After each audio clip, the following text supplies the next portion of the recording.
Hammurabi, raja hukum dari Babilonia. Suatu kisah bergaya novel. Babi, anak yang dijaga dewa-dewa. Di sebuah wilayah subur antara sungai Tigris dan Efrat, pada awal abad ke-18 sebelum Masehi, lahirlah seorang bayi lelaki dari keluarga kerajaan Amori di kota Babylon. Tahun itu adalah tahun 1792 sebelum Masehi. Bayi itu diberi nama Hammurabi, yang artinya kira-kira kaum kerabat agung adalah tabah. Ayahnya, Sin Muballit, adalah raja yang memerintah dengan bijak, namun masih dalam bayang-bayang. Kerajaan-kerajaan besar seperti Larsa dan Eshnunna. Hammurabi kecil dibesarkan di dalam istana yang megah namun penuh tantangan politik. Sejak usia dini, ia diajarkan membaca dan menulis dalam bahasa Akkadia dan Sumeria, bahasa para pejabat dan imam, dan diawasi oleh guru-guru pilihan yang menanamkan kebijaksanaan para leluhur dan hukum-hukum kota-kota kuno. Namun bukan hanya pena yang ia pelajari.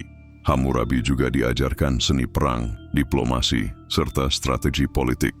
Ia tumbuh menjadi pemuda yang teguh, bermata tajam, dan penuh pertimbangan. Banyak yang berkata, para dewa menyelubunginya dengan semacam aura yang sulit dijelaskan. Beabedo, mahkota di usia muda. Ketika Sin Muballit jatuh sakit, Hammurabi yang masih muda dinobatkan sebagai raja Babylon pada usia sekitar 25 tahun. Tahun itu adalah 1792 sebelum Masehi. Kerajaan Babylon kala itu hanyalah satu dari banyak kerajaan kota di Mesopotamia. Namun di bawah kepemimpinannya segala sesuatu mulai berubah. Hammurabi menunjukkan diri sebagai pemimpin yang bukan hanya cerdas, tetapi juga taktis. Ia mengonsolidasikan kekuasaan di sekeliling Babylon, membangun benteng, memperbaiki kanal irigasi, dan memperluas jaringan jalan. Ia tahu bahwa stabilitas hanya bisa tumbuh dari keadilan dan ketertiban. Ia juga seorang ahli diplomasi. Ia mengadakan persekutuan dengan Mari, lalu melawan kerajaan-kerajaan kuat seperti Larsa, Eshnunna, dan bahkan Elam. Dalam beberapa dekade, wilayah Babilonia menjadi kekaisaran yang besar dari Teluk Persia hingga batas-batas Asyur, Babelri, batu hitam dari keabadian. Namun pencapaian terbesar Hammurabi bukanlah hanya menaklukkan tanah dan kota. Itu datang pada sekitar tahun 1755 sebelum Masehi, ketika ia memerintahkan penulisan dan pemahatannya pada batu hitam. Basalt besar, suatu kumpulan hukum yang kelak dikenal dunia sebagai Hukum Hammurabi. Batu itu tinggi hampir 2,5 meter.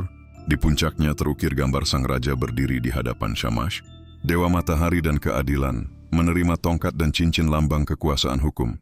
Di bawahnya, dituliskan dalam lebih dari 300 pasal hukum dengan huruf paku tentang perdagangan, perkawinan, pencurian, pertanian, perbudakan, dan bahkan tanggung jawab dokter serta tukang bangunan.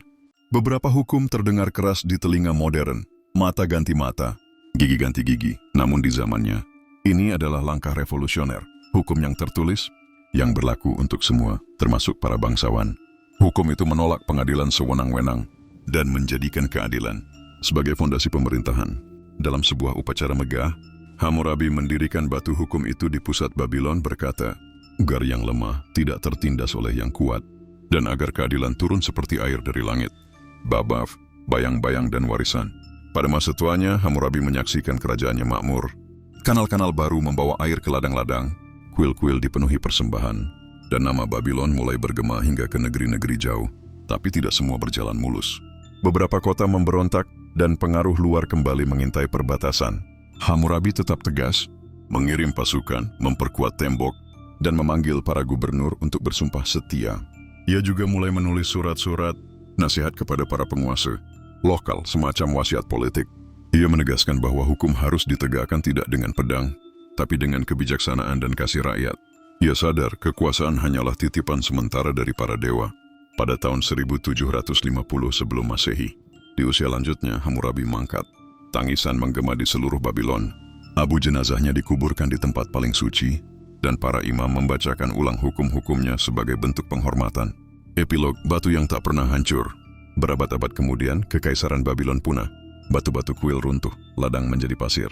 Namun setelah hukum Hammurabi ditemukan kembali oleh arkeolog Prancis pada tahun 1811 Masehi, di reruntuhan Susa di Persia. Kini batu itu berdiri di Louvre, Paris, menjadi simbol bahwa hukum, jika ditulis dengan niat keadilan, akan tetap abadi. Dan nama Hammurabi, raja yang menjadikan hukum sebagai warisan utama, dikenang sebagai salah satu pemimpin paling agung dalam sejarah umat manusia. Babevi, hati di balik batu. Meskipun dikenang karena hukum-hukumnya yang keras, banyak yang tak tahu bahwa Hammurabi memiliki sisi pribadi yang lembut dan reflektif.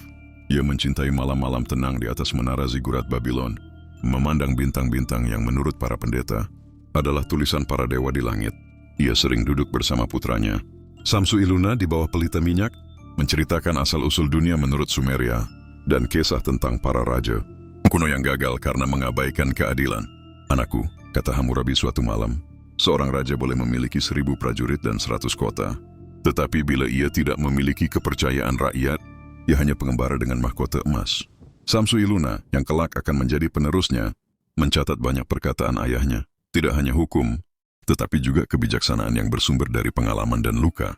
Di istana Hammurabi terkenal murah hati kepada rakyat jelata. Ia sering menyamar sebagai orang biasa dan berjalan-jalan di pasar. Ia ingin mendengar langsung keluhan mereka. Dari sinilah ia menyusun sebagian hukum yang kemudian diukir pada batu berdasarkan kehidupan nyata, bukan hanya tafsir para imam. PABV, musim-musim perang, masa pemerintahannya bukan tanpa perang. Di tahun-tahun setelah 1780 sebelum Masehi, setelah stabilitas dicapai di Babylon, Hammurabi menghadapi tantangan dari kerajaan Larsa yang dipimpin oleh Raja Rimsin. Larsa menguasai sumber air utama dan mengancam ladang-ladang Babilonia di selatan. Dengan taktik diplomasi yang luar biasa, Hammurabi lebih dulu membentuk aliansi dengan Mari dan Esnuna, lalu menyerang secara tiba-tiba saat Rimsin lengah. Dalam waktu singkat, Larsa takluk dan seluruh Mesopotamia Selatan berada di bawah panji Babilonia. Namun kemenangan itu bukanlah pesta. Hammurabi memerintahkan pasukannya untuk tidak membakar kuil atau menjarah rakyat. Ia berkata kepada jenderalnya, perang adalah kebutuhan, bukan kebanggaan. Bila kita menang, kita harus memerintah dengan hati, bukan dengan cambuk. Beberapa tahun kemudian, saat Mari sendiri berusaha lepas dari pengaruh Babylon, Hammurabi tak segan mengirim pasukan untuk menghancurkan istananya. Itu menjadi salah satu keputusan yang paling menyakitkan sebenarnya. Namun menurutnya perlu, demi ketertiban. Bab 7, Hujan di Padang. Tahun-tahun senja kehidupan, Hammurabi diisi dengan pembangunan dan pemurnian, ajaran-ajaran yang ia wariskan. Kanal-kanal diperpanjang hingga menjangkau desa-desa terpencil. Ia membangun sekolah-sekolah bagi juru tulis, rumah penyembuhan bagi yang sakit, dan bahkan tempat perlindungan bagi janda dan anak yatim. Ia juga menguatkan hukum tentang tanah dan hak milik, menjaga agar bangsawan tidak semena-mena.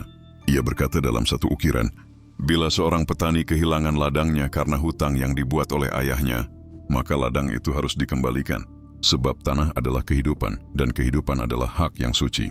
Para imam mencatat, dalam tahun-tahun terakhir hidupnya, Hammurabi sering berbicara pada patung-patung dewa di kuil, bukan sebagai raja yang memohon kemenangan, melainkan sebagai manusia yang bertanya, apakah aku telah berlaku adil? Ia merasakan tubuhnya melemah, batuk yang tak kunjung sembuh dan gemetar saat menulis. Tapi pikirannya tetap tajam.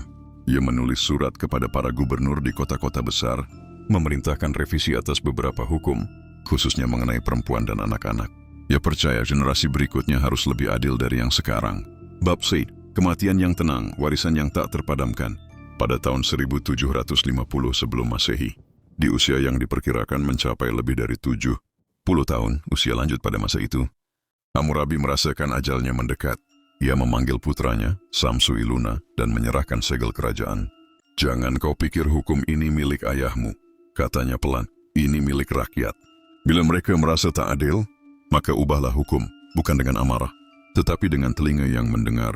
Ia wafat di tengah malam, dikelilingi imam, keluarga, dan penasihatnya. Tidak ada pesta, tidak ada keramaian.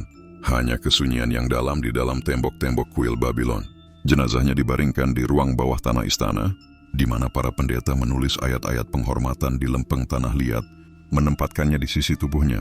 Batu hukumnya tetap berdiri di pusat kota, dan rakyat Babylon datang menyentuhnya dengan tangan penuh hormat. Epilog akhir, Hammurabi dalam cahaya abadi. Lebih dari 30 abad berlalu, dan dunia berubah. Babylon hancur, kemudian dibangun lagi, lalu hancur kembali. Para penakluk datang dan pergi. Namun hukum, Hammurabi tetap menjadi warisan agung peradaban manusia. Hukum yang bukan hanya tentang hukuman, tetapi tentang niat menciptakan keadilan yang menyeluruh di tengah dunia yang kacau. Hammurabi mungkin telah pergi, namun suaranya tetap berbicara dalam setiap diskusi hukum, dalam setiap mimbar keadilan, dan dalam hati siapapun yang percaya bahwa hukum adalah pelindung yang paling agung dari hak manusia. Bila engkau ingin dikenal setelah mati, Jangan ukir namamu pada tembok.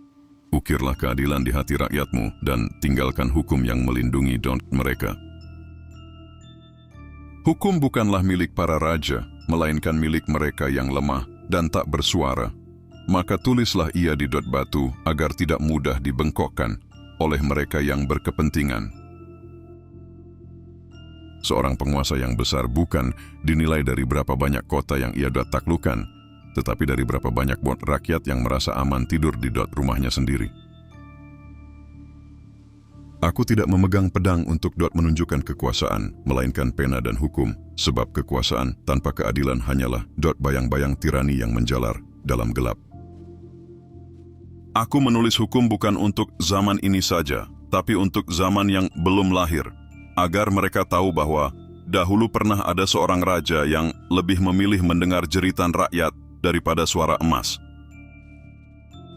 Tuhan memberiku tongkat dan cincin, bukan untuk memukul dan mengikat, tetapi untuk menunjuk jalan dan menjaga agar yang kuat tidak menindas yang lemah. Bila seorang bangsawan mencuri dari petani, maka dosanya 2 kali lipat, sebab ia bukan hanya mencuri, tetapi juga menghancurkan kepercayaan. Jangan kau pikir bahwa memerintah berarti memerintah orang lain. Yang lebih sulit adalah memerintah dirimu sendiri agar tidak menjadi zalim ketika semua tunduk padamu.